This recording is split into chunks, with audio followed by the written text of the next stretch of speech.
രാവിലെ delivery ചെയ്യുന്നതിനിടയ്ക്ക് overtake ചെയ്യാൻ ശ്രമിച്ചപ്പോഴുള്ള അവസ്ഥയാണ് നിങ്ങൾ ഈ കാണുന്നത്. പെട്രോൾ കുറവായതുകൊണ്ട് അതും അടിച്ചതിന് ശേഷം ഞാനിപ്പോൾ എൻ്റെ ജോലി തുടർന്നുകൊണ്ടിരിക്കുകയാണ്.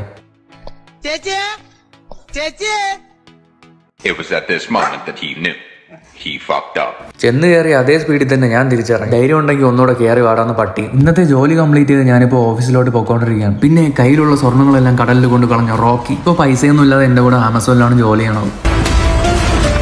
ഓഫീസിൽ നിന്ന് ഇറങ്ങി ഞാനിപ്പോൾ വീടെത്തി ഒന്ന് ഫ്രഷ് ആയി. ഇനി പുറത്തെവിടെയെങ്കിലുമൊക്കെ ഇറങ്ങണം. അതുകൊണ്ട് ഞാനിപ്പോൾ വണ്ടി എടുത്ത് നേരെ പോകുന്നത് പെരുമാതുറ ബീച്ചിലോട്ടാണ്. ആദ്യം കരുതിയത് വഴിതെറ്റി കാണുമെന്നാണ്. കാരണം ഈ പള്ളിയൊക്കെ ഞാൻ പോകുന്ന വഴിക്ക് ആദ്യമായിട്ടാണ് കാണുന്നത്. ഞാനങ്ങനെ ഇപ്പോൾ പെരുമാതുറ പാലത്തിന്റെ മുകളിലെത്തിയിട്ടുണ്ട്. ഇവിടെ നിന്നുള്ള വ്യൂ ആണ് ഇവിടുത്തെ മെയിൻ ഹൈലൈറ്റ് ആയിട്ടുള്ളത്. ദേ ഇവിടെ ഒരു ചേട്ടൻ ചൂണ്ടയിട്ട് മീനൊക്കെ പിടിച്ചിട്ടുണ്ട്. ഞാനൊക്കെ ചൂണ്ടയിട്ട് കഴിഞ്ഞാൽ ഒരു നെത്തോലി പോലും കിട്ടാറില്ല. ഇവിടെയൊക്കെ എവിടെ ക്യാമറ വെച്ച് കഴിഞ്ഞാലും നല്ല കിടിലം ഫ്രെയിംസ് ആണ്. എന്ന് കരുതി പാറയുടെ ഇടയിലൊന്നും പോയി ക്യാമറയൊന്നും കൊണ്ട് വെക്കല്ലോ. ഇവിടെ കപ്പിൾസ് ഒക്കെ വരുന്ന സ്പോട്ടാണ്. ഞാൻ ഫോട്ടോഷൂട്ടിന്റെ കാര്യമാണ് ഉദ്ദേശിച്ചത്. വേറെ എവിടെ പോയില്ലെങ്കിലും ബീച്ചിൽ വന്നൊരു 10 മിനിറ്റ് ഇരുന്നാൽ മതി. മൈൻഡൊക്കെ ഒന്ന് ഫ്രീ ആവും. ഇനിയിപ്പോൾ അവിടെ നിന്ന് തിരിച്ചു പോകണം. അതാണ് എൻ്റെ അടുത്ത പ്ലാൻ. ഒരു ഷവർമയൊക്കെ കഴിച്ച് ഗേറ്റ് ലോക്ക് ചെയ്യുന്നതിന് മുമ്പേ വീട്ടിൽ എത്തണം.